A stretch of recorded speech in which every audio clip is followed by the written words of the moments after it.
finally, after the 3rd hour of simmering, remember I simmer it for an hour, cool it down, simmer it for an hour, cool it down, simmer it for an hour, cool it down.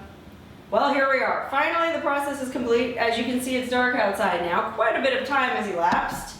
In fact, I've moved on from drinking Bloody Marys to drinking wine. The most important thing about this whole process is, sure, it's time consuming, but it's a labor of love and you might as well make a day of it. Enjoy it, have a drink. Now another thing you might notice is that it makes the whole fucking house smell like greasy, weedy butter.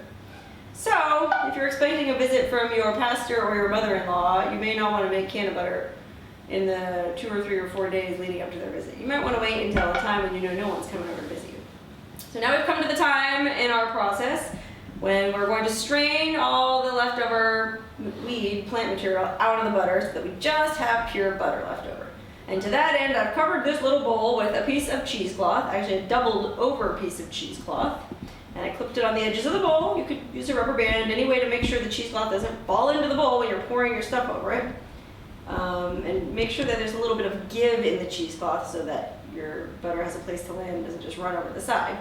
And you basically just pour the whole disgusting mixture right into the bowl. It's weed, it's water, and it's butter.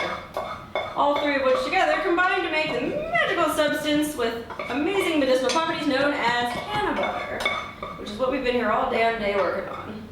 So, scrape every last little bit of butter out of that pot because it all adds up. It's good to the last drop. And once you've gotten it all out of there, you can use the back of your spoon to kind of push on it a little bit. Some recipes I've read online advocate that you just kind of mush it down like that and that's the end of it, throw the cheesecloth out. Hell no, you know me. There is plenty of greasy goodness left in this mixture on top. So what we're gonna do is we're gonna squeeze every last drop out.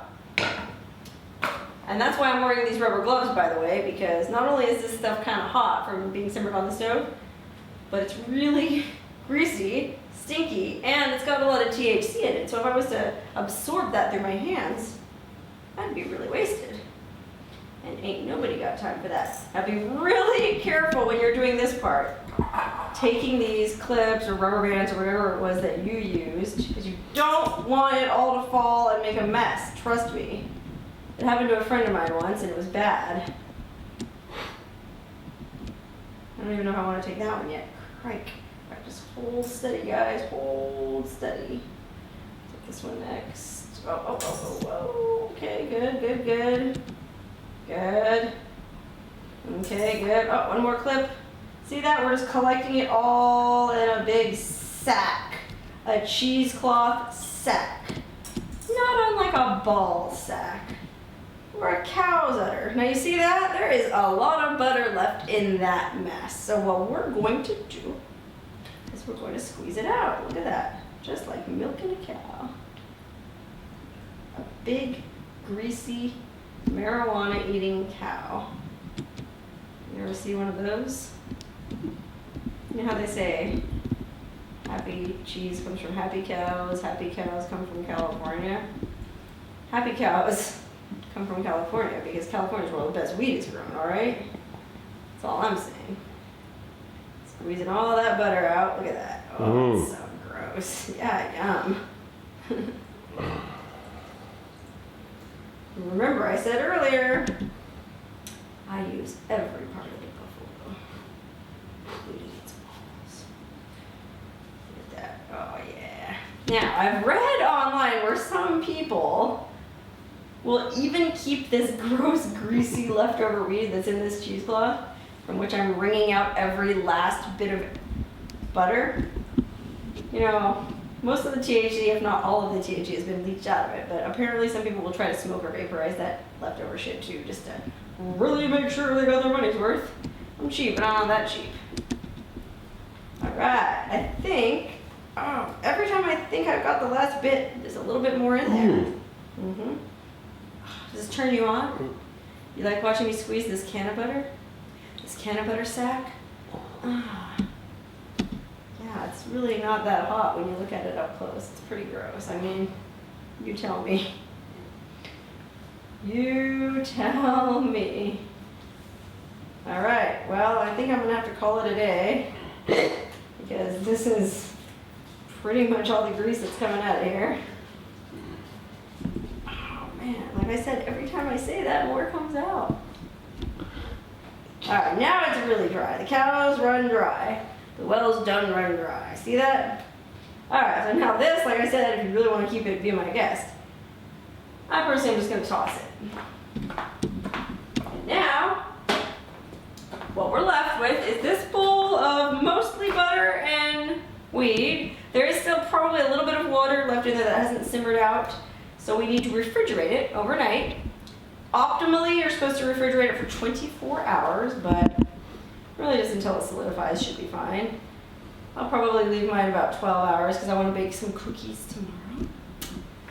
So you're going to want to put it in the refrigerator where it will harden and the butter will rise to the top, leaving a layer of gross, greasy canna water underneath, which you can then pour out.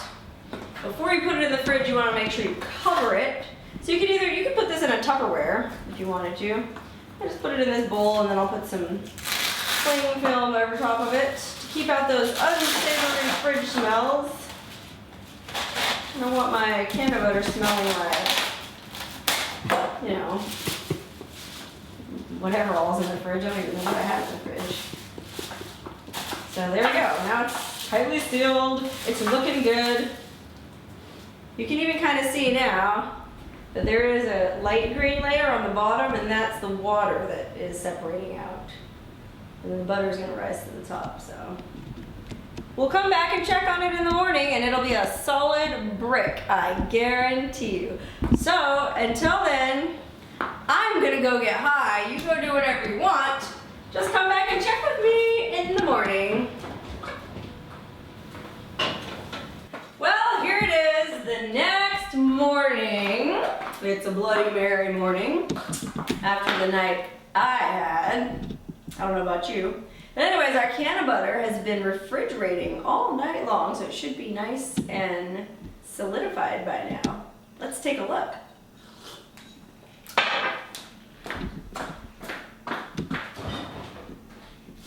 Well, here it is, the bowl that we chilled it in.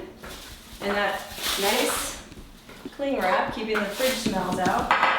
Oh yeah, it's solid. Can you see that? This green layer is the actual cannabutter, and then this funky brown layer on the bottom is the leftover water, which we now need to drain out, because we don't want that contaminating our cannabutter. So what I am going to do is loosen up the brick of butter on top. Ooh, it's solid already. Very carefully, because I don't want to really break it. It doesn't really matter if you do, because I'm just going to melt it down to cook with it anyways later. But just to be fancy, I'm just going to pop it out like that. Wow. Look at that. There is kind of a gross, mushy layer on the bottom. It's sort of like a watery butter. I'll just leave that on there. It won't hurt. Transfer that to my plate. This is the nasty, gross water that's left over. That can just be dumped down the sink. And now what we're left with is this. Beautiful. Well, beauty is in the eye of the beholder. Green brick of pure cannabutter, infused with all the medicinal goodness of THC, and ready to be melted down and baked with. You can use this to make any of your favorite baked goods, brownies, cookies. You could even just spread it on toast. You could use it in spaghetti. Wherever you would use butter, you can use cannabutter. There may be a slight marijuana aftertaste to it. I personally like that, and I feel like it's especially complimentary when you use it to make chocolate chip cookies like these. Remember these guys? Well, that's what I'm going to do with my cannabutter. What are you going to do with yours? The opportunities are endless, but whatever you do with it, Just remember to enjoy responsibly and have a lot of fun. Bon appetit!